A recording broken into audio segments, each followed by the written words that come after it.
बाळाला खूप गुंडाळल्यामुळं त्याचं अंग गरम होऊ शकतं, पण त्याला BCG लस द्यायची का? माझ्या अनुभवातील एक घटना सांगते.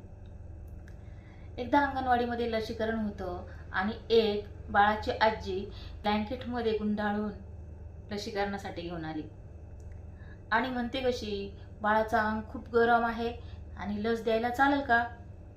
सिस्टर बोलल्या, बघू आणा बरं इकडं. मग सिस्टरांनी बाळाच्या तोंडात बोट टाकलं तर ते इतकं काही गरम वाटलं नाही. मग आम्ही सगळ्यांनी त्याच्या अंगावरचे कपडे बाजूला केले आणि थोडा वेळ थांबलो.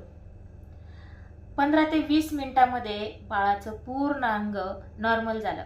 तिला सगळे बोलले, म्हटले आता सगळीकडे एवढे गरम वातावरण आहे आणि तुम्हाला जर अशा ब्लँकेटने लपेटलं तर तुम्हाला किती गरम होईल बरं.